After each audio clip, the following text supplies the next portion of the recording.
Imam Bukhari juga punya kitab Al-Adab Al-Mufrad yang sekarang kita pelajari ini. Apa bedanya Ustaz? Kalau Sahih Bukhari semuanya sahih. Kalau Al-Adab Al-Mufrad ada yang sahih dan ada yang tidak. Sehingga sebagian ulama ada yang memilah mana hadis yang sahih dan mana hadis yang dhaif, sehingga yang kita pelajari adalah Sahih Al-Adab Al-Mufrad. Dan kita sekarang telah sampai pada bab ke-21, bab silaturrahim, bab menyambung tali rahim. Ini yang kita pelajari, bab menyambung tali rahim. Kita baca.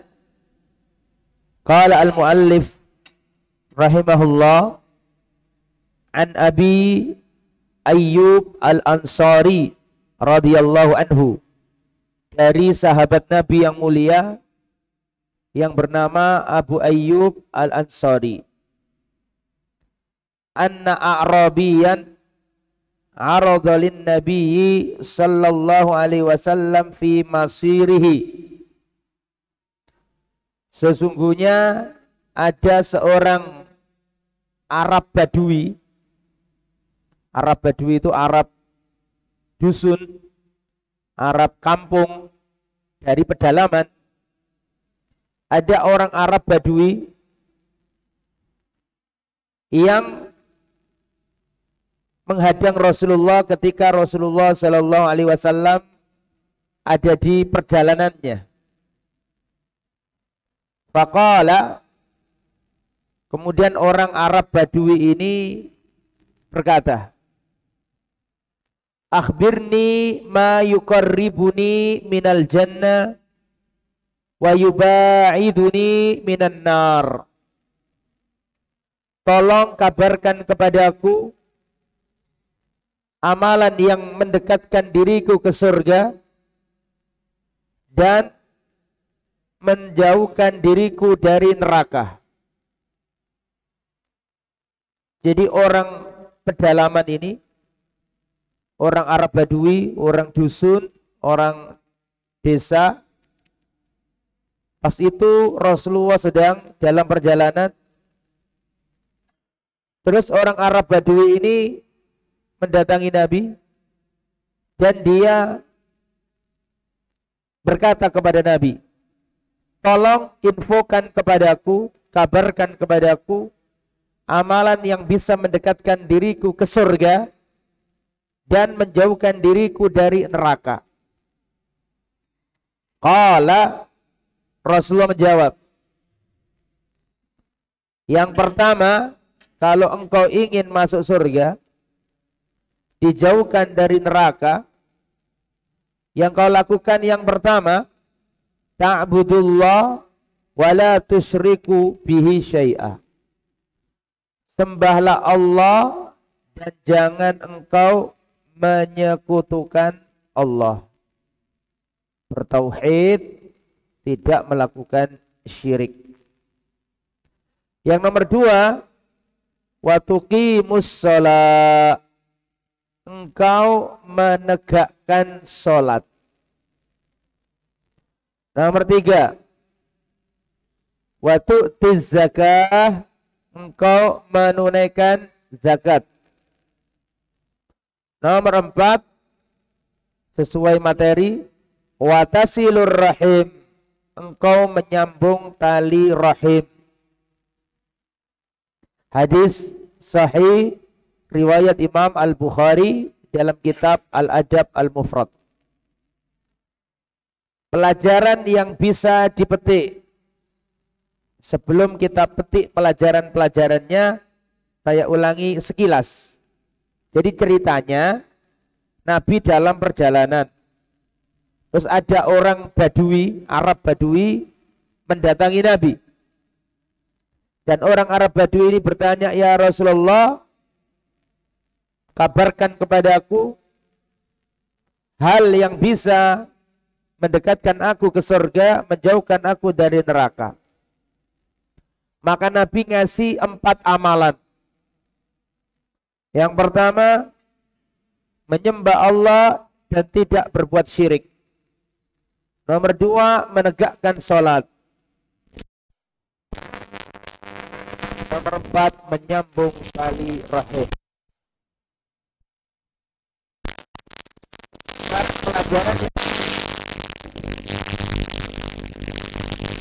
Pelajaran pertama, orang Arab Badui itu sering dikenal dengan qillatul adab, kurang sopan santun.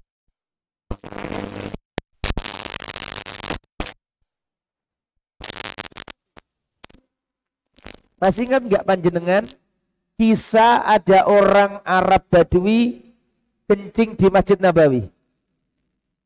Pernah dengar? Pernah dengar kisah itu, G? Nabi memarahinya? Tidak. Nabi memukulinya? Tidak. Nabi nyuruh sahabat memarahinya? Juga tidak. Kenapa? Karena dia orang Badui. Orang jauh dari kota, sehingga tata cara kehidupan madani itu tidak tersampaikan sama mereka. Ibaratnya bahasa Surabaya, wong desa tiba-tiba datang nang kota, kadang-kadang terkesan udik. Ya, gak ngerti caranya numpak lift, gak ngerti caranya. Ya. Tapi Nabi memakluminya. Termasuk orang ini datang menghadang perjalanannya Nabi. Dan dia tidak berkata, ya Rasulullah. Enggak pakai kata ya Rasulullah. Tapi dia berkata, akhbirni ma yuqarribuni minal jannah. Kabarkan kepadaku. Enggak pakai kata apa? Ya Rasulullah. Tapi Nabi memakluminya. Karena ini orang pedalaman. Itu pelajaran pertama. Biasanya orang Arab Badui itu dikenal dengan kurang punya unggah-ungguh. Makanya para jamaah, antum masih ingat atau seperti yang saya sampaikan tadi, bahwa jika para sahabat sedang bermajelis ilmu dengan Rasulullah, tiba-tiba ada orang Arab Badui datang, maka para sahabat hatinya senang. Jadi saya ulangi ya, jika Rasulullah dan para sahabat bermajelis ilmu, tiba-tiba datang orang Arab Badui, maka para sahabat senang. Pertanyaannya, kenapa para sahabat senang? Ada yang tahu jawabannya? Jadi Rasulullah sama sahabat begini, yang asli penduduk kota Madinah, biasanya setelah sholat kumpul-kumpul, Nabi ngasih ilmu gitu kan. Tiba-tiba datang orang Arab Badui. Nah biasanya sahabat yang penduduk asli kota Madinah itu seneng kalau ada orang Badui datang. Pertanyaannya kira-kira apa kok membuat Rasulullah seneng? Kok membuat Rasulullah? Membuat siapa? Sahabat seneng. Kenapa? Karena biasanya orang Arab Badui itu akan bertanya yang aneh-aneh, yang sahabat tuh malu untuk bertanya. Tapi berhubungi dari pedalaman, udik, rodo aneh, wonge, takone sing aneh-aneh. Lah, sahabat itu seneng karena diwakili oleh siapa? Orang Arab Badui. Nah, itu sekilas tentang orang Arab Badui. Tapi Nabi memakluminya. Seperti kisah ada orang Arab Badui datang ke kota Madinah, tipis di mana? Di masjid. Kan ada cerita kayak gitu ya. Tapi Rasulullah memakluminya. Bahkan Rasulullah menyuruh sahabat untuk mengambil satu ember air, terus disiramkan ke bekas pipisnya Badui tersebut. Dan Rasulullah memarahinya. Seperti dengan kisah tadi, dia menghadang Nabi,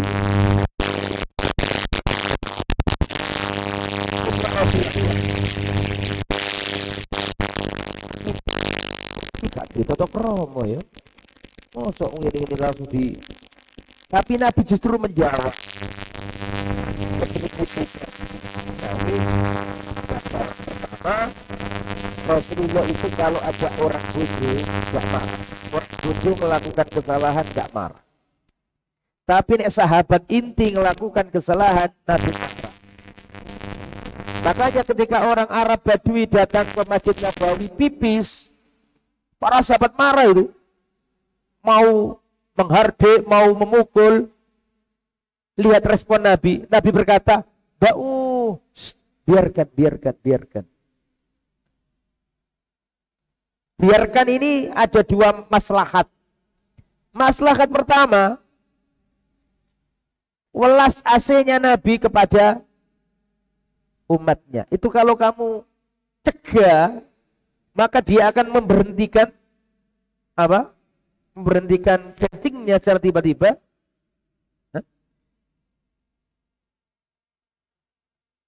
Maka itu akan berbahaya bagi kesehatan si laki-laki ini.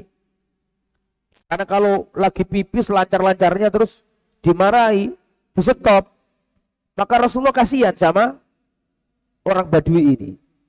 Maka biarkan. Yang kedua, karena kalau dicegah maka akan membuat apa? Semakin tersebar pipisnya karena dia maka dibiarkan sama Nabi. Setelah selesai, Nabi tidak memarahi orang ini, bahkan Nabi menyuruh sahabat ngambil air untuk menyiram. Yang disuruh bukan orang yang pipis. Yang disuruh malah siapa? Sahabat. Ambillah ember air, siramlah. Di situ juga ada hikmah, fikih, bahwa cara mensucikan tanah cukup diapakan? Disiram. Karena zaman dulu masjid itu lantainya bukan kayak gini zaman dulu. Lantainya adalah apa? Pasir. Nah, kalau ini nggak bisa disiram, harus dikeringkan dulu, baru dipel. Gitu. Itu pelajaran pertama. Tapi sebaliknya kalau sahabat inti melakukan kesalahan, Nabi marah. Mu'ad bin Jabal, sahabat yang berilmu, yang cerdas, sering diutus Nabi sebagai guru, sebagai dai. Suatu saat Mu'ad bin Jabal ini kampungnya agak jauh dari kampungnya Nabi. Mu'ad bin Jabal sholat Isya itu bareng Nabi. Nabi jadi imam, Mu'ad jadi makmum. Setelah selesai sholat bareng Nabi, ini Mu'ad bin Jabal pulang ke kampungnya ngimami. Dan itu boleh. Pulang ngimami. Kemudian jadi yang sholat yang pertama sama Nabi sholat wajib. Yang sholat kedua ngimami kaumnya dianggap sholat sunnah untuk Mu'ad ya. Tapi kalau kaumnya tetap sholat wajib. Dan itu boleh. Terus ketika Mu'ad ngimami sholat, ada orang di kampungnya itu yang memisahkan diri dari jamaah. Tidak mau memisahkan diri karena ada sesuatu hal. Setelah sholat selesai, Mu'ad mendatangi orang yang memisahkan diri dari sholat jamaah dan berkata, kenapa kamu meninggalkan jamaah? Padahal jamaah belum selesai. Innama antam munafikun ma'lumun nifaq. Kami ini orang munafik yang jelas-jelas kemunafikannya. Akan saya kabarkan perihalmu kepada Rasulullah sallallahu alaihi wasallam. Maka Mu'ad bin Jabal datang ke Nabi, ya Rasulullah, ini ada orang di kampungku, waktu tak imami, dia keluar dari jamaah. Gimana ini ya Rasulullah? Rasulullah tidak pernah menghukumi sepihak. Rasulullah mendengarkan dari dua belah pihak. Maka Nabi berkata, panggillah orang itu. Dipanggillah orang ini. Ditanya oleh Nabi, kenapa engkau memisahkan diri dari jamaahnya Mu'ad bin Jabal? Maka orang ini menjelaskan, ya Rasulullah, kami ini kaum yang capek di siang hari. bekerja, kebun, kurma, dan seterusnya. Kita di malam hari menunggu datangnya Mu'ad lama. Karena Mu'ad ikut sholat sama tadi, sama Rasul kan gitu kan. Kita nunggu lama, dia pulang-pulang, imami pakai surat yang panjang. Kami gak kuat ya Rasulullah. Maka Rasulullah berkata kepada Mu'ad, afattanun anta ya Mu'ad. Apa engkau ingin membuat fitnah dalam agama ini wahai Mu'ad? Menyulitkan orang? Akhirnya Rasulullah memarahi Mu'ad. Ya, artinya orang ini benar karena capek dan Mu'ad pakai bacaan yang sangat apa? Panjang. Kesimpulan pelajaran pertama, kadang orang Badui itu menampakkan kekurang sopanannya, tapi Rasulullah Shallallahu Alaihi Wasallam memakluminya dan tetap berbuat baik kepadanya, tetap dijawab. Gitu. Itu pelajaran pertama. Pelajaran yang nomor dua, semangatnya sahabat dalam menuntut ilmu. Semangatnya sahabat dalam menuntut ilmu. Saya mau tanya, tolong dijawab. Orang Arab Badui tadi yang disebutkan dalam hadis, dia sahabat Nabi apa enggak? Tolong dijawab.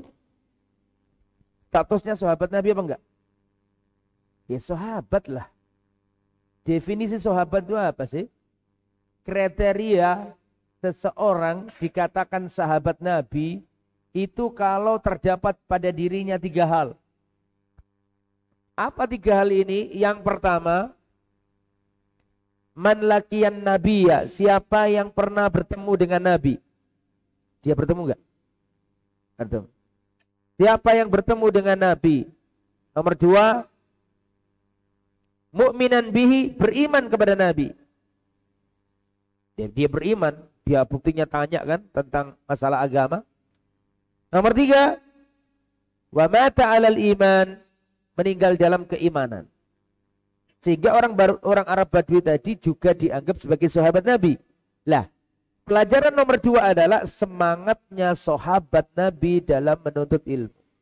Rasulullah dalam perjalanan dihadang dan ditanya, apa yang membuat aku masuk surga dan apa yang membuat aku terbebas dari neraka, yang mendekatkan aku ke surga, yang menjauhkan aku dari neraka. Menunjukkan semangatnya orang dulu itu dalam menuntut ilmu untuk hal yang bermanfaat. Itu pelajaran nomor 2. Pelajaran nomor 3, ahammiyatut tauhid wa tarkis syirik. Pentingnya tauhid dan peringatan dari berbuat syirik. Yang mana ini dijadikan Nabi amal yang pertama kalau ingin masuk surga. Ketika ditanya amal apa yang aku lakukan supaya Allah mendekatkan diri ke surga, masuk surga, jawaban Nabi yang pertama adalah kau bertauhid, nyembah Allah, tidak melakukan kesyirikan. Para jamaah yang dirahmati oleh Allah, sering saya sampaikan di masjid ini, setiap pertemuan hampir sering saya sampaikan. Di dalam Al-Quran itu ada ayat, yang ayat ini ada juga di Taurat, ada juga di Injil, ada juga di Zabur, ada juga di kitab-kitab yang lain. Di dalam Al-Quran itu ada ayat ini diturunkan kepada Nabi Musa, Isa, Sulaiman, Zakaria, Yahya, Ibrahim, Nuh, dan nabi-nabi yang lain. Di dalam Al-Quran itu ada ayat ini ayat permanen. Dari Adam sampai Nabi Muhammad, semua nabi pernah dapat ayat ini. Kitab suci datang silih berganti, tapi ayat ini tidak pernah Allah ganti. Apapun kitab sucinya, mesti ada ayat ini. Para nabi diutus silih berganti, tapi ayat ini tidak pernah Allah ganti. Siapapun nabinya, mesti pernah dapat ayat ini. Surat Az-Zumar ayat 65. Surat apa tadi? Az-Zumar ayat berapa? 65. Allah Subhanahu wa taala berfirman, "Walaqad uhiya ilaika." Sungguh telah diwahyukan kepadamu wahai Muhammad, wa ilal ladzina min qablika, dan diwahyukan pula kepada orang-orang sebelummu, yaitu para nabi. Semuanya mesti pernah dapat ayat ini. La in asyrakta la yahbatanna amaluka. Jika engkau melakukan kesyirikan, hancurlah amalanmu, terhapuslah amalanmu. Makanya enggak heran Nabi ketika ditanya, ya Rasulullah, piye carane supaya aku mlebu surga, aku diadono teko neraka. Sing nomor 1 tauhid, ninggalno syirik.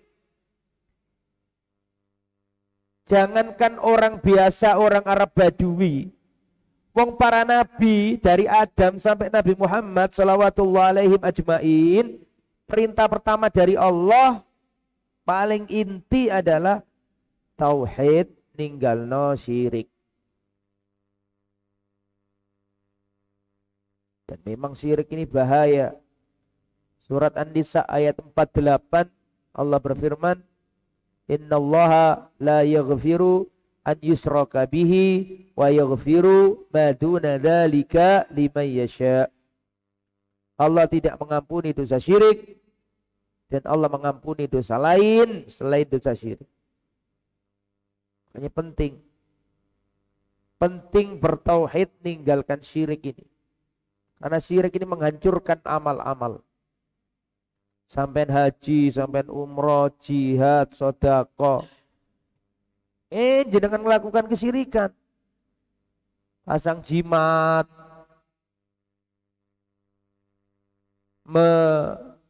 mempersembahkan sesajen kepada selain Allah, pergi ke dukun, paranormal, membuat ritual-ritual kesyirikan, bahaya. Karena tadi dalam surat Az-Zumar ayat 65 Allah berfirman, la in asyrakta la yahbatanna amaluka. Jika kamu melakukan kesyirikan, hancurlah amalan, terhapuslah amalan. Tidak ada setitik tempat pun di surga bagi pelaku kesyirikan. Tidak ada. Maka kata Nabi yang pertama, kalau kamu ingin masuk surga, kuncinya tauhid. Itu yang nomor 1. Dan tadi apa? Pelajaran nomor 3 ya. Pelajaran nomor 4. Pentingnya menegakkan sholat. Lafaz yang dipakai Nabi bukan wa ta'malus sholah, kamu kerjakan sholat, enggak. Nabi berkata wa tuqimus sholat, kamu tegakkan sholat. Bukan melakukan sholat, tapi menegakkan sholat. Tadi bener-bener pengen mlebu surga, siji tauhidnya lurus, nomor loro sholatnya jejeg, diri sholatnya kokoh. Nah, sholat ini perintah yang paling wajib setelah tauhid. Saking pentingnya sholat, sampai-sampai sholat ini beda dengan syariat-syariat yang lain. Syariat-syariat yang lain, Allah turunkan ayat dari langit, nabinya ada di bumi. Ayat zakat turun, nabi ada di bumi. Ayat sodako, ayat haji, ayat puasa, ayat kurban, ayat waris, semuanya turun dari langit, nabi ada di bumi. Tapi khusus perintah sholat 5 waktu, bukan ayatnya yang diturunkan, tapi nabi yang diapakan ya jamaah? Diangkat ke langit melalui peristiwa apa? Isra dan Mi'raj. Saking pentingnya titah sholat. Sampai nabinya diangkat. Dan sholat ini apanya agama ya jamaah? Sholat ini apanya agama? Tiangnya agama. Jadi agama itu digambarkan sebagai bangunan. Dan tiangnya itu sholat. Sholat itu cagae agama, ibarat bangunan. Bangunan iku nek iso ngadeg kudu ana cagae. Lah cagae agama iku sholat. Lah wong ngaku Islam kok nggak pernah sholat, bangunan gak ono cagae, pasti ambrek, pasti hancur Islamnya itu. Makanya Rasulullah bersabda, al-ahdul ladzi bainana wa bainahum as-shalah. Kata Rasul, yang membedakan kita dengan orang kafir itu sholat. Yang membedakan Islam sama kekafiran itu sholat. Faman tarokaha faqad kafar. Siapa yang meninggalkan sholat maka dia kafir. Riwayat Imam Ahmad, Imam Muslim. Bahaya. Sholat ini garis merah, nggak boleh dilanggar ya jemaah. Dan sering saya sampaikan, Allah katakan dalam Al-Quran, masalakakum fi saqar. Kenapa kamu masuk neraka sakor? Mereka menjawab, qalu lam naku minal musallin. Dulu di dunia kami nggak sholat. Sholat ini penting banget. Ya, awwalu ma yuhasabu bihil abdu yaumal qiyamah shalah. Pertama kali yang dihisab dari seorang hamba pada hari kiamat adalah sholat. Yang pertama kali dihisab sholat. Dan yang celaka itu tidak hanya orang yang tidak sholat. Bahkan orang yang sholat pun masih diancam dengan kecelakaan. Saking pentingnya sholat, sampai-sampai orang yang sholat saja masih diancam kecelakaan. Nek wong gak sholat, wis gak usah dibahas. Karena sholat itu garis merah. Kok ono wong, ada orang gak pernah sholat, ini gak usah dibahas dia. Sudah nyemplung dia ini. Jangankan orang yang gak sholat, wong orang yang sholat saja masih terancam dengan kecelakaan. Allah Subhanahu wa taala berfirman, "Fawailul lil musallin." Maka wail bagi orang-orang yang sholat. Fawail, wail bagi orang yang sholat. Dan sering saya sampaikan di tempat ini, saya masih ingat saya pernah nyampaikan, wail itu maknanya ada dua ya jamaah. Wail, fawailul lil musallin. Wailul likulli humazatil lumaza. Wail, wailul lil mutaffifin. Apa sih artinya wail ini? Fawailul lil musallin, maka wail bagi orang yang sholat. Apa makna wail? Wail maknanya ada dua. Makna yang pertama al-halak, binasa, celaka.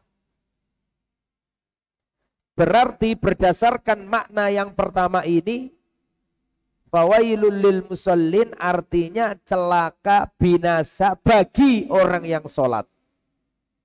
Itu makna pertama. Makna yang kedua, wail adalah wadin fi jahannam. Lembah di neraka jahanam. Dan itu Allah persiapkan untuk orang yang sholat. Bayangkan. Fawailul lil musallin, maka wail bagi orang-orang yang sholat. Orang sholat yang bagaimana? Alladzina hum an sholatihim sahun. Yaitu orang yang sholat tapi lalai dalam sholatnya. Sholat tapi lalai. maka kena wail. Sholat yang lalai itu yang bagaimana? Sholat yang dikatakan sholat lalai adalah sholat yang di dalamnya ada 6 hal. Kalau sholat, kita sholat, terus dalam sholat kita ada 6 hal ini, maka kita sholat yang lalai. Kena ayat ini. 6 hal ini apa saja Ustadz? Ini murojaah sebenarnya. Jadi sholat, kalau sholatnya itu ada 1 di antara 6 ini, itu fik ciri sholat yang lalai. Apa saja 6 ini ciri sholat yang lalai? Yang pertama, al-kasal indal qiyami ilaiha. Malas ketika mengerjakannya. Ada azan, malas. Mau sholat tuh malas. Wa idza qamu ila sholati qamu kusala. Jika dia sholat, sholatnya malas. Itu ciri orang lalai.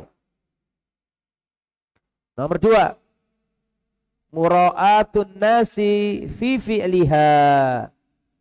Ingin dilihat oleh Allah ketika mengerjakannya. Ingin dilihat manusia ketika mengerjakan. Artinya apa? Riya. Wa idza qamu ila sholati qamu kusala yura'una an-nasa wa la yadhkuruna Allah illa qalila. Ingin dilihat orang. Nomor 3, wa ta'khiruha, mengakhirkan waktunya. Salat subuh jam 5:45.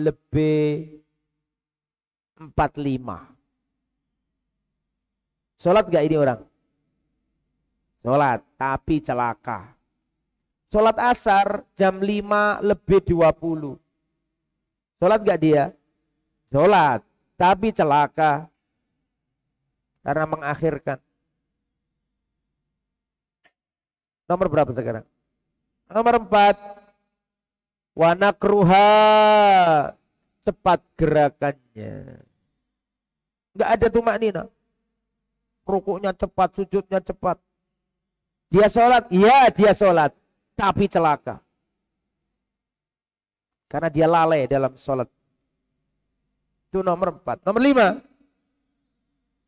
Wa qillatu dzikrillahi fiha, sedikit mengingat Allah ketika mengerjakannya. Sedikit mengingat Allah ketika mengerjakannya. Dia sholat tapi gelambiar pikirannya. Terbang kemana-mana gak ingat Allah. Nomor 6. Ya, nomor 6 ya. Nomor 6, wa takhalluf an jama'atiha, tidak mengerjakan sholat berjamaah. Jadi enggak sholat jamaah itu termasuk kategori lalai. Bagi laki-laki kalau ini. Kalau perempuan kan boleh di rumah kalau perempuan. Jadi enggak sholat jamaah itu termasuk ciri kelalaian dalam sholat. Berarti jenengan harus sholat jamaah gitu, maksudnya begitu. Itu yang namanya tuqimus sholat, menegakkan sholat. Bukan mengerjakan sholat, tapi menegakkan sholat. Mendirikan sholat. Artinya sholat itu gak sekedar dikerjakan, tapi ditegakkan, didirikan.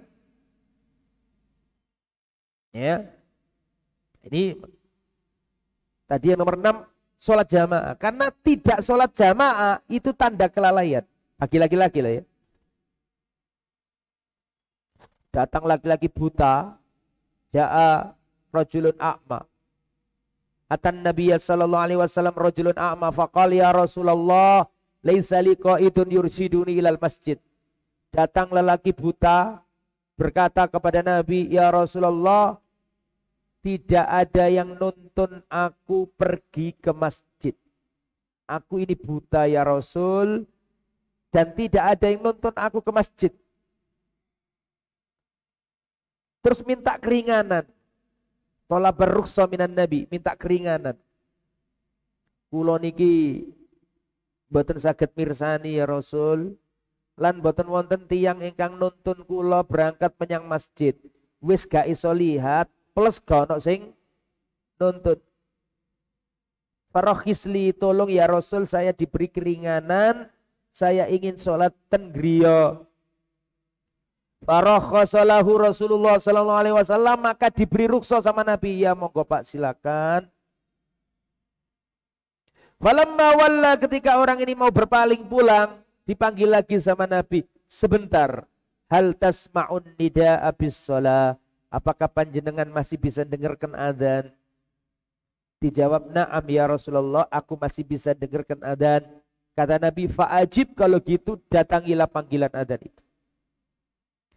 Imam Ahmad berdalil dengan hadis ini, mengatakan sholat jamaah hukumnya wajib. Mana sisi pendalilannya? Sisi pendalilannya adalah orang ini datang minta keringanan. Artinya yang dipahami oleh para sahabat pada waktu itu, sholat itu di masjid. Seandainya pada waktu itu yang dipahami sahabat boleh sholat di rumah, ngapain dia minta keringanan? Bisa dipahami kan? Bisa dipahami kira-kira? Halo, halo? Wis buta, gak iso lihat, soro-soro, datang ke Nabi, minta keringanan. Permintaan keringanan itu dalil bahwa yang dipahami sahabat pada waktu itu, jadi pahami nggih? Wong lanang salat nang masjid. Seandainya yang dipahami sahabat itu wong lanang boleh salat di rumah, tentu dia nggak minta apa? Tentu dia nggak minta keringanan. Berarti yang dipahami sahabat pada waktu itu wong lanang salat nang masjid. Dalil lain, Rasulullah pernah berkata, hamamtu an amura bihatabin, aku ingin mengumpulkan kayu bakar. Pernah dengar di sini? Aku perintahkan orang mengumandangkan adzan, terus diikomahi, terus salah satu di antara mereka ada yang ngimami sholat. Tsumma ukhalifu ila rijalin fa uharriqu alaihi buyutahum. Aku ingin keliling ke rumah orang-orang yang enggak sholat itu, fa uharriqu alaihi buyutahum, aku akan bakar rumah-rumah mereka. Yang namanya membakar rumah bagi orang yang nggak sholat itu berarti hukuman, punishment. Yang namanya hukuman itu karena meninggalkan wajib apa meninggalkan sunnah? Tolong dijawab. Namanya hukuman itu karena meninggalkan wajib apa meninggalkan sunnah? Itu wajib. Sekiranya itu hukumnya sunnah, tentu Nabi tidak ingin menghukum. Adanya hukuman itu menunjukkan meninggalkan apa? Wajib. Kalau meninggalkan sunnah kan nggak kena hukuman. Itu nggih.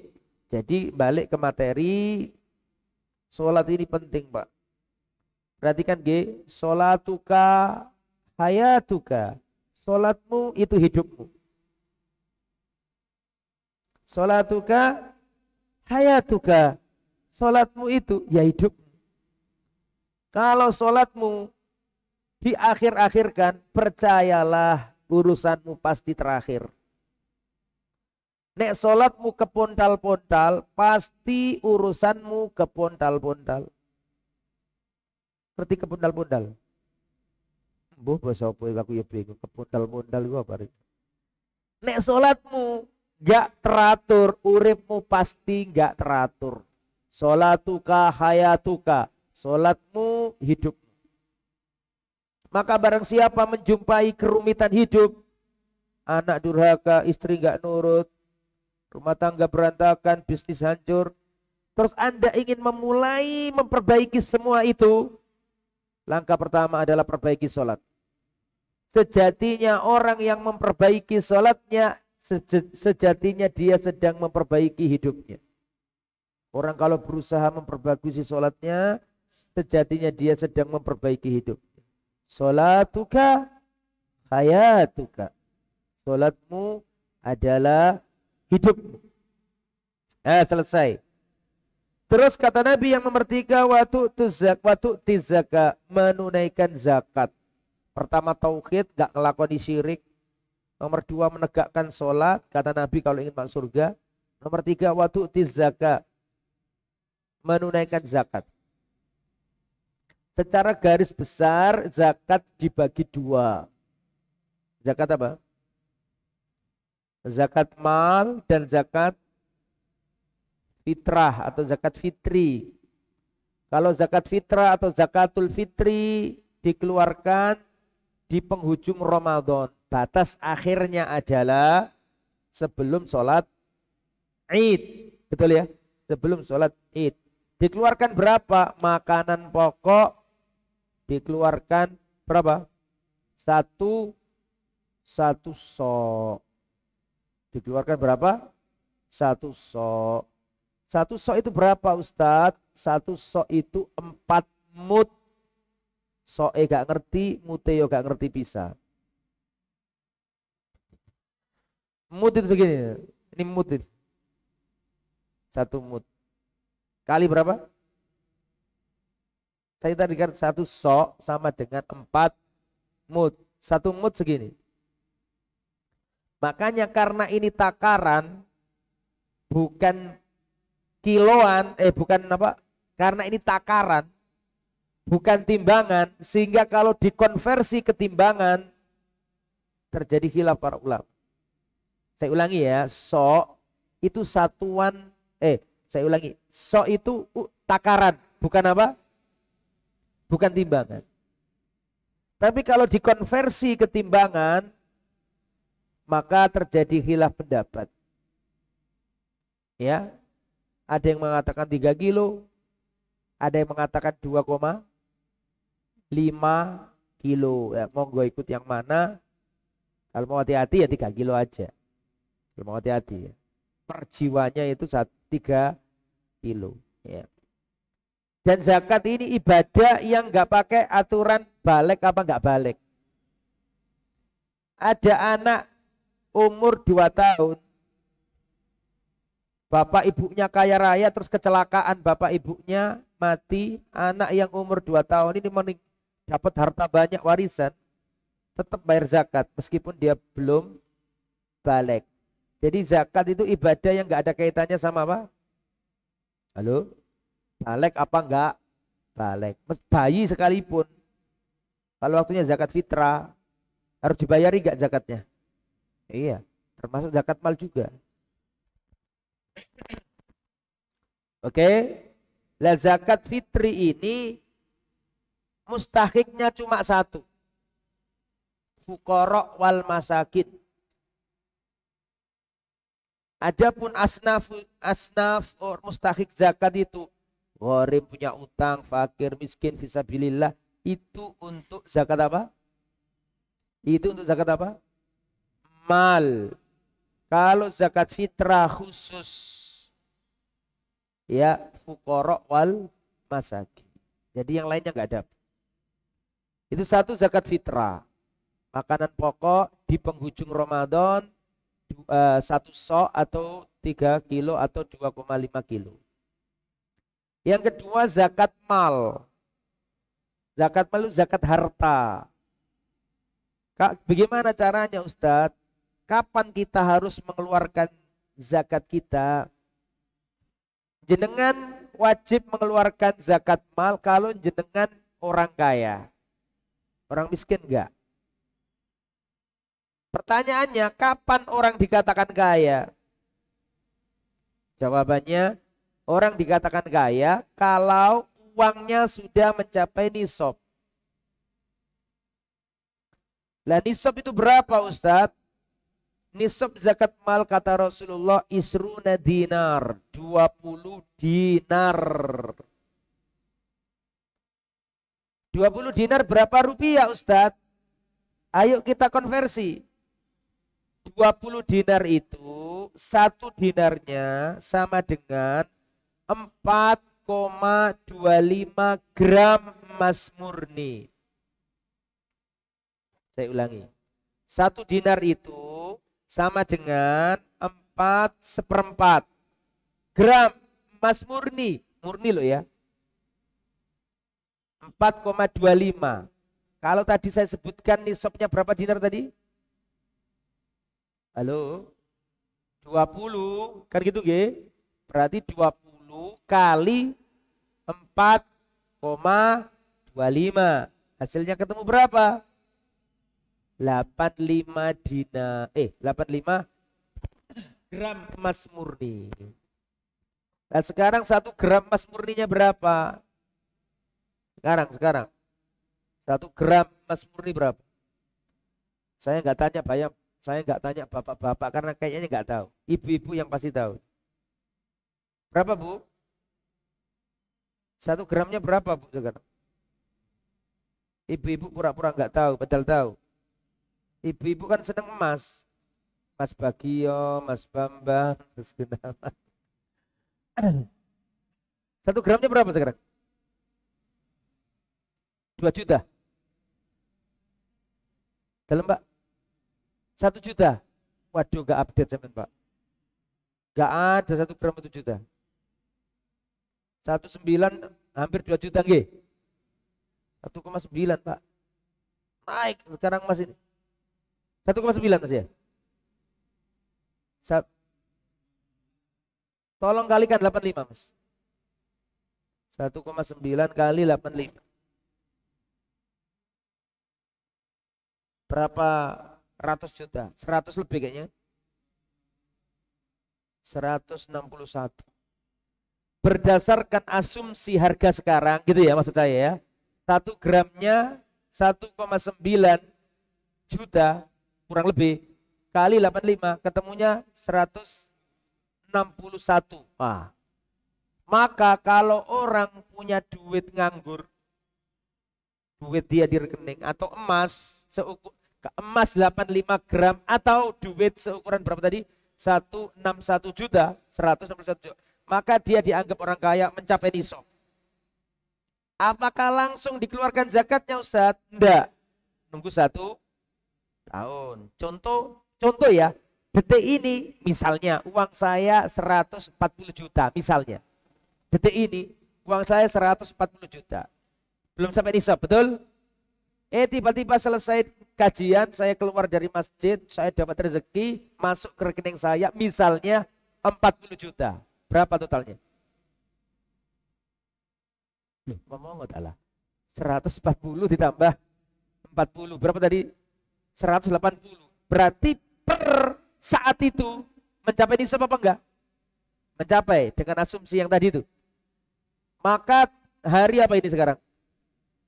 Hari Ahad, tanggal berapa Muharram? Loh ngene loh, kok berselisih pendapat, ada yang 4, ada yang 2, ada yang 1. 3. Maka per 3 Muharram ini uang saya mencapai nisab. Gitu kan maksudnya kan?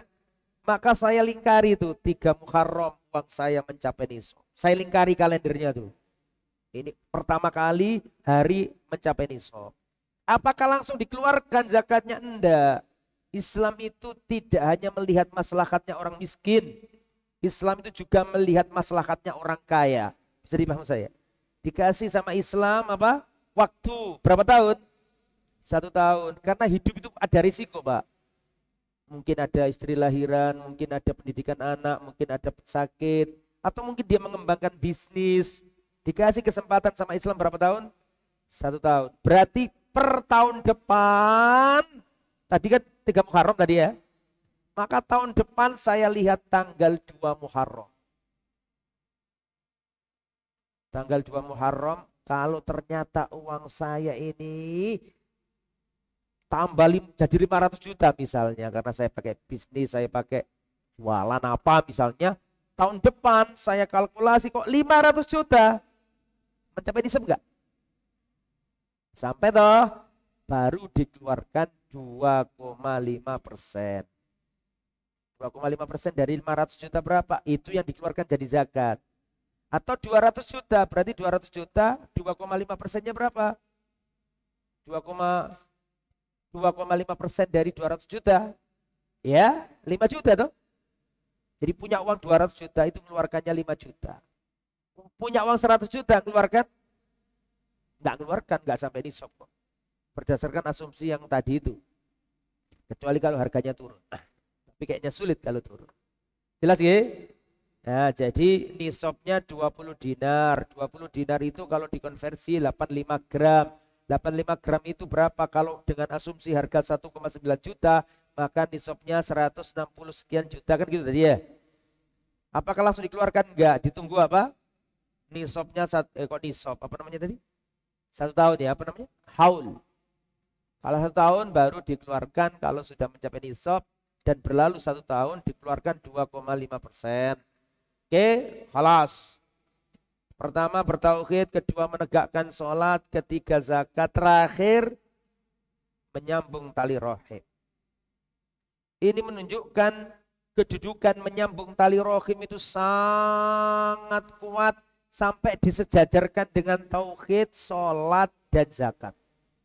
Berarti nyambung tali rahim itu sangat penting. Rasulullah bersabda, la yadkhulul jannata qati'ur rahim. Tidak masuk surga orang yang memutus tali rahim.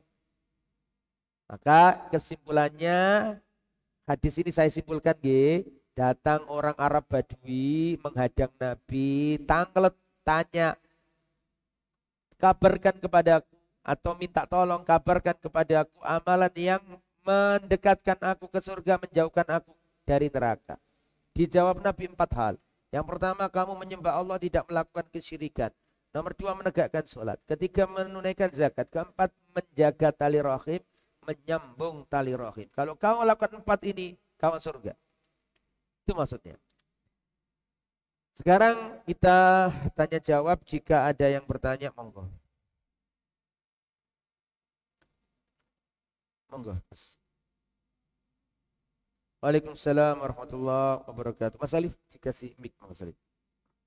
Ada. Disiapkan. Silakan selanjutnya.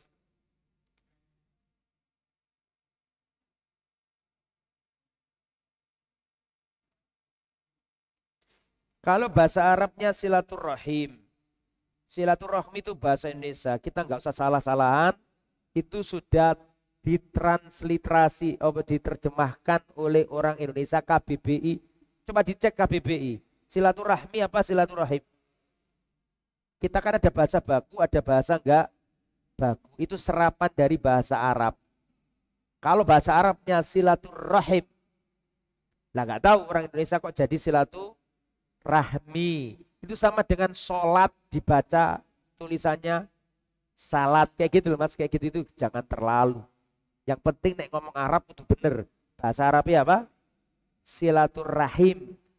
Berhubung diterjemahkan serapan sehingga jadi apa tadi? Jadi silaturahmi. Tapi neng aslinya hadisnya yang bener apa? Silaturahim. Tapi kalau sudah menjadi bahasa kita nggak bisa nyalakan jadi bahasa. Contoh lain ya. Garis katulistiwa itu bahasa Arab. Aslinya khotul istiwa. Garis katulistiwa itu lah yang tengah bumi itu lah. Itu kan aslinya bahasa Arab. Apa yang benar? Khotul istiwa. Khot itu garis, istiwa itu tengah. Tapi sudah diserap bahasa Indonesia menjadi katulistiwa. Apakah kita katakan oh salah ini, yang benar khotul istiwa? Sudah diterjemahkan, kita nggak usah menyalahkan isu yang itu. Gitu. Tapi kalau mau tanya apa bahasa aslinya, yang benar apa? Silaturahim apa silaturahmi? Yang benar silaturahim. Tapi kalau itu misalnya sudah jadi bahasa Indonesia dan di KBBI kan, ya sudah pakai itu aja. Tapi saya nggak tahu ya, saya belum cek di KBBI. Yang diresmikan itu silaturahmi apa silaturahim ya. Terlepas dari itu, kalau antum tanya hadisnya, bahasa Arabnya, maka apa tadi? Silaturahim. Gitu ya, wallahu a'lam. Rahim itu kekerabatan, kakak, adik gitu. Kalau teman itu bukan silaturahim. Teman ya main, kunjung gitu aja. Silaturahim ya bapak, emak, pakde, paman, ponaan, sepupu, mbah. Itu silaturahim. Tapi nek jenengan punya relasi bisnis, mau kemana? Saya mau silaturahim ke rumah. Jenengan boleh enggak? Ya itu secara bahasa mungkin, tapi kalau syariat enggak. Itu bukan silaturahim, tapi apa? Ziarah, berkunjung. Tapi ziarah kan identik dengan ziarah kubur ya. Saya pernah ngomong ke teman gitu, saya mau ziarah ke tempat antum. Bukan kuburan kok ziarah gitu. Memang bahasa itu kan bagian dari kultur. Kalau orang Arab biasa, ana uridu ziarataka. Saya mau ziarah ke tempat. Nah, Tapi kalau dibawa ke Indonesia beda konotasi. Karena ziarah itu identik dengan apa? Kuburan. Izin bertanya Ustadz, bolehkah zakat mal dibayarkan untuk membayar utang tunggakan sekolah? Orang ini tergolong orang miskin, orang ini tidak bayar utang tidak mau karena tidak mau mengusahakan membayarnya, dan yayasan sekolah ini punya dana yang tidak terbayar hingga ratusan juta. Jazakumullah khair. Di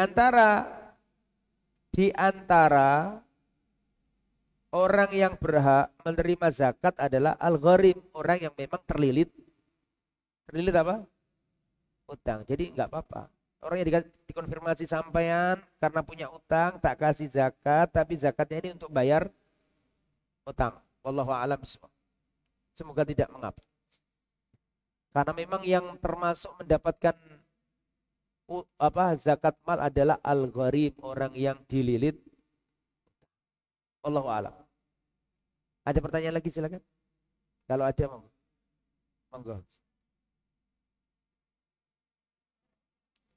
Waalaikumsalam warahmatullahi.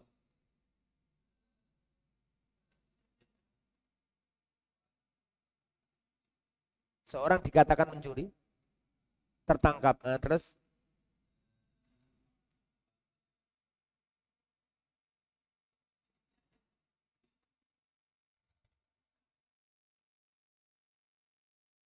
Rp190.000.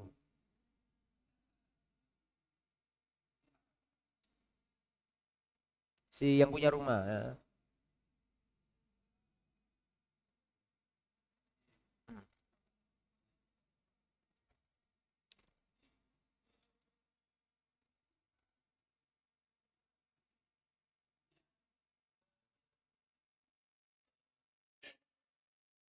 Melepaskan, tidak menuntut.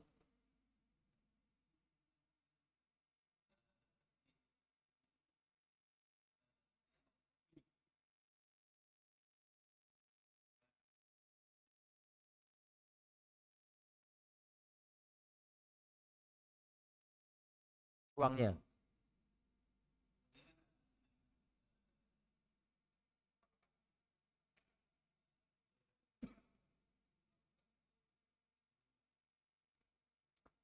Ya.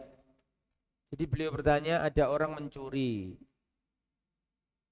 tertangkap, tapi rumah yang dicuri itu ternyata kenal sama yang mencuri ini. Yang mencuri ini ternyata dulu orang yang senang ke masjid. Yang dicuri tahu juga bahwa mertuanya orang baik. Terus tahu juga kalau si pencuri punya anak istri, terus kasihan.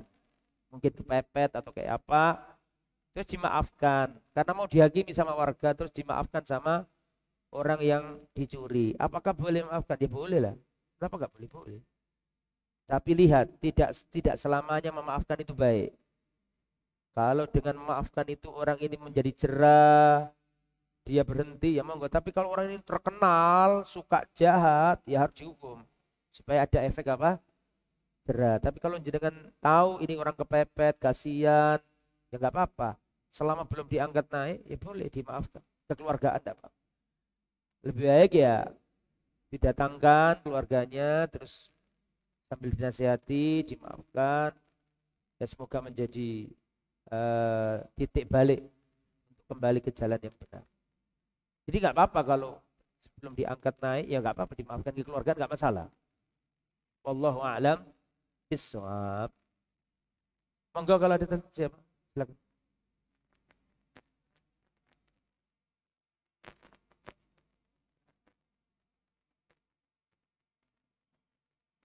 Apabila kita punya kerabat kita tidak berkomunikasi, apakah termasuk mutus silaturahim? Ya bisa jadi kita juga. Oh, iya, nggak boleh, harus. Nanti saya jelaskan di pertemuan berikutnya, tapi sekarang nggak apa-apa saya kasih bocoran halus. Keluarga itu ada 3 macam. Keluarga itu ada berapa macam? 3 macam. Tipe pertama al-qati, yang mutus tali rahim. Dan ini bahaya. La yadkhulul jannata qati'ur rahim. Tidak masuk surga orang yang memutus tali rahim. Bahaya. Tipe nomor 2, al-mukafi. Al-mukafi itu artinya yang sekedar bales. Mau nyopo nek disopo. Mau ngunjungi nek dikunjungi. Mau ngaku nek diaku. Lah apa nek dhek gak nyopo aku gak ngira gelem nyopo, tapi nek dhek nyopo ya wis aku elok nyopo. Itu namanya mukafi, sekedar bales, ngimbangi. Paham nggih? Itu nomor berapa? Ada enggak tipe yang kayak gini nih? Nah, tipe tunggu Bang. Nek dhek nang aku ya aku nang dhek. Nek gak ya wis. Nah, ini juga mukafi, sekedar bales. Yang nomor 3, al-wasil. Orang yang menyambung, ini yang paling hebat.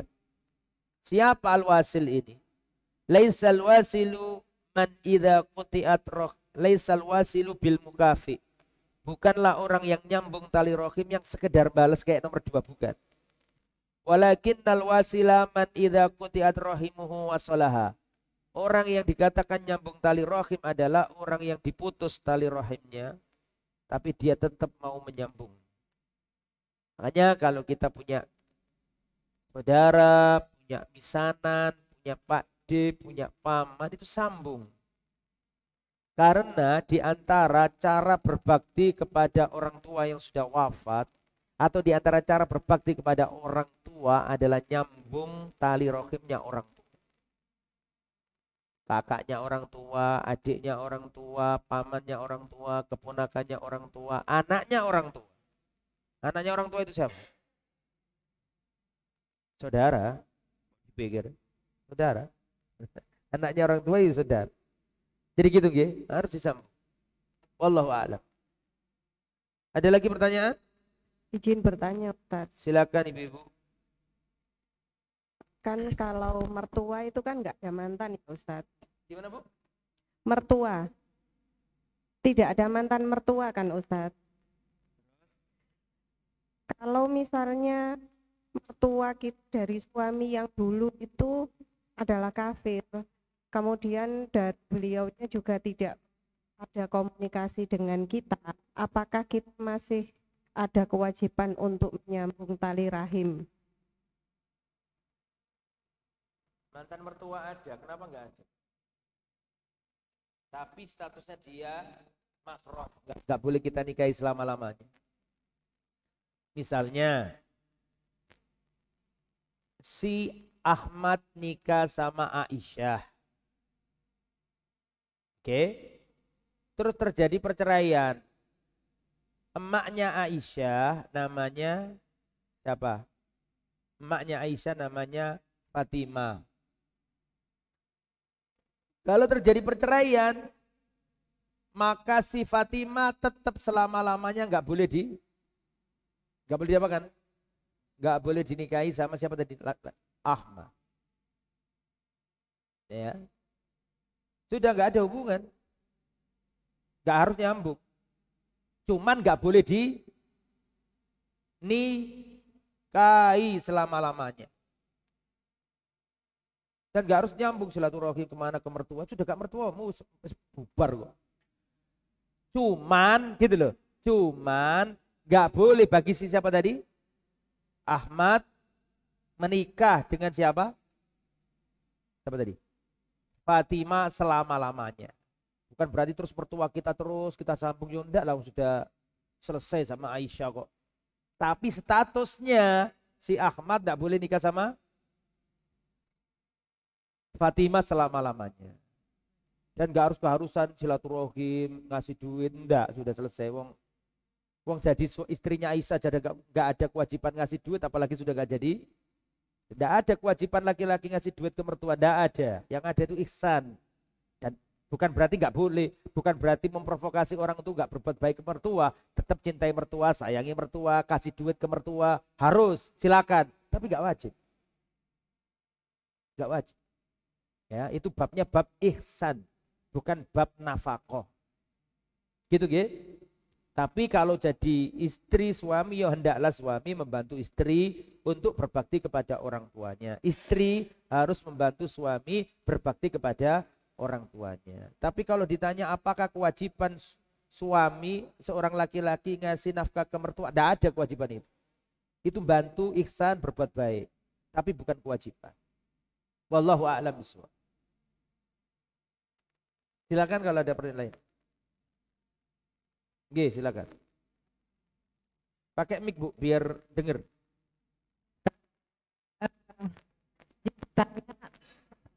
Ustaz,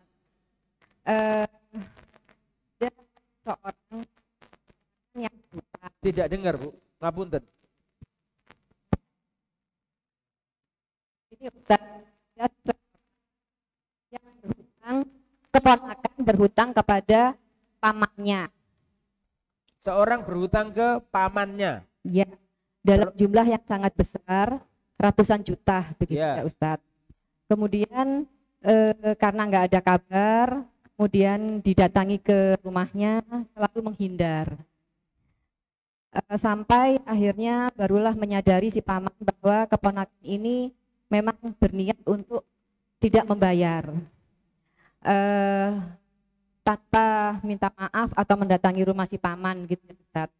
Kemudian terdengar kabar bahwa si keponakan itu masuk dalam penjara karena terlibat hutang gali lubang tutup lubang dengan cara menipu gitu. Nah, pamannya ini memaafkan, tapi memaafkan kelakuannya atau perbuatannya.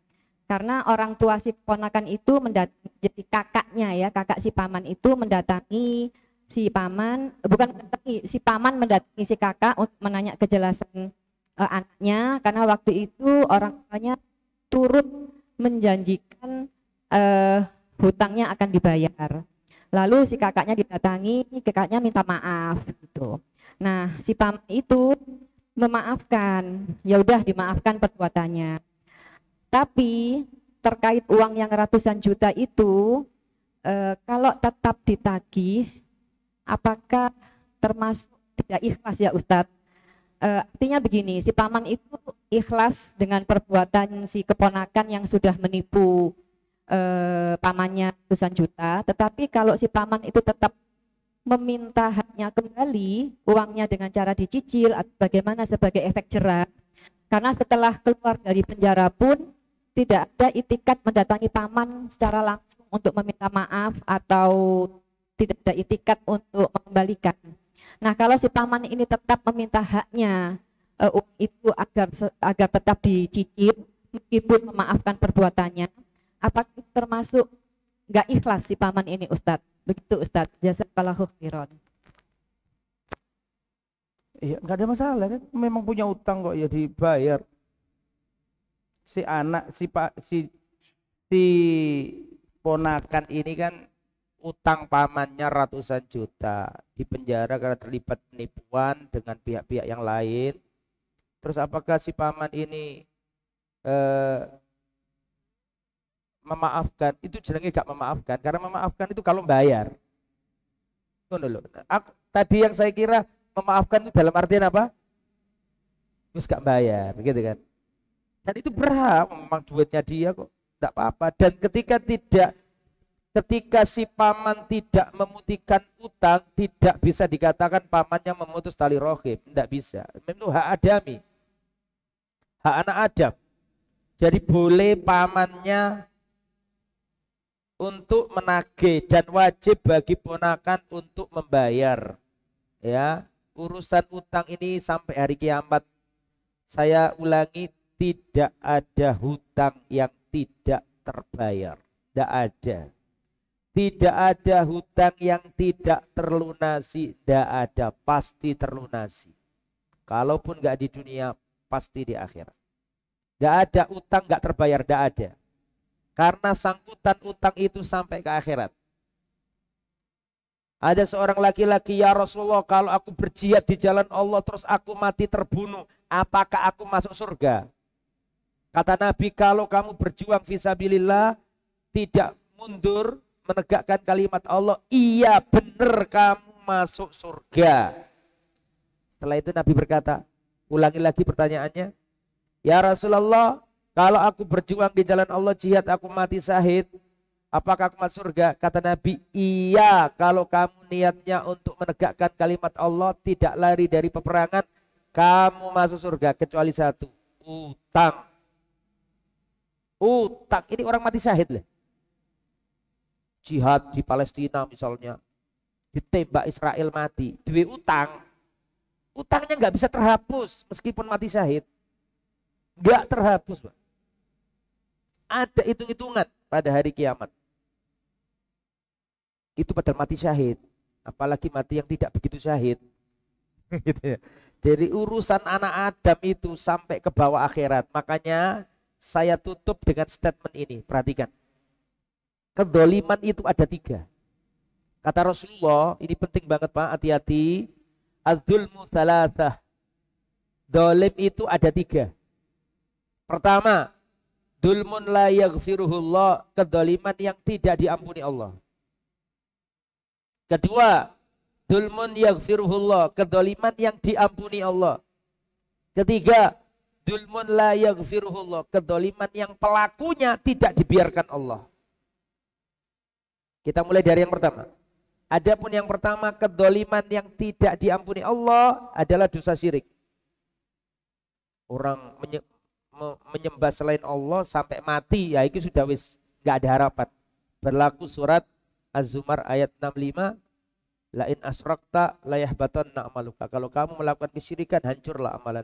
Atau surat An-Nisa ayat 48, innallaha la yaghfiru an yushraka bihi wa yaghfiru ma duna dzalika liman yasha. Allah tidak mengampuni dosa syirik, Allah mengampuni dosa selain syirik. Itu kalau syirik dosa tidak diampuni Allah. Kalau mati dalam keadaan menyekutukan Allah, tidak bisa ditolong. Nomor 2, dulmun yaghfiruhullah, kedoliman yang diampuni Allah. Ini kedoliman hamba kepada dirinya. Minum khamr, judi, dosa gede. Tapi masih mungkin diampuni Allah. Mungkin dia punya amal soleh. Mungkin dia berbakti ke orang tua. Mungkin pernah nyantuni anak yatim. Mungkin pernah sodako sirri. Masih berlaku timbangan amal. Bisa dipahami kira-kira ya. Masih mungkin bisa amal-amal solehnya ini masih bisa apa? Menghapuskan apa? Kesalahannya. Misalnya ada orang minum khamr gitu. Atau berzina. Masih mungkin diampuni Allah kalau dia punya amalan lain yang sama-sama gedenya. Gitu ya. Masih mungkin diampuni. Ini nomor berapa ini? Nomor 2 ya. Yang terakhir. Kedoliman yang pelakunya tidak akan dibiarkan Allah. Ini adalah kedoliman seorang hamba kepada hamba yang lain. Jenengan ya, nipu orang, jenengan nipu orang, dolimi orang, mengambil uangnya orang, nempeleng orang, meskipun panjenengan iktikaf di Masjidil Haram, dapat Lailatul Qadar 27 Ramadan, Lailatul Qadarmu nggak bisa ngilangkan dosa ini, nggak bisa. Tetap ini catatan sampai hari kiamat ini. Anda pernah menipu orang, berbuat dolim, orangnya terdolimi, terus jenengan sholat di Masjidil Aqsa, iktikaf di sana, pahalamu iktikaf malam-malam 10 terakhir Ramadan itu nggak bisa menghapus dosa nipu orang, nggak bisa. Hanya hati-hati, jangan mendolimi orang. Kalau sudah terlanjur segera minta maaf agar dihalalkan. Ini urusannya akhirat ini. Sampai nanti di akhirat ada kisos, ada barter, ada lunas melunasi, bayar membayar. Termasuk tadi itu paman dan apa? Ponakan. Maka wajib bagi ponakan untuk membayar. Dan seandainya paman tidak mengikhlaskan uangnya, tidak terkategorikan memutus tali rahim, karena itu memang haknya siapa? Paman. Semoga apa yang disampaikan bermanfaat. Sudah suruh kan ini? Nemen suruh ini. Semoga bermanfaat. Kita tutup dengan kafaratul majlis. Subhanakallahumma wa bihamdika asyhadu an la ilaha illa anta astaghfiruka wa atubu ilaik. Wassalamualaikum warahmatullahi wabarakatuh.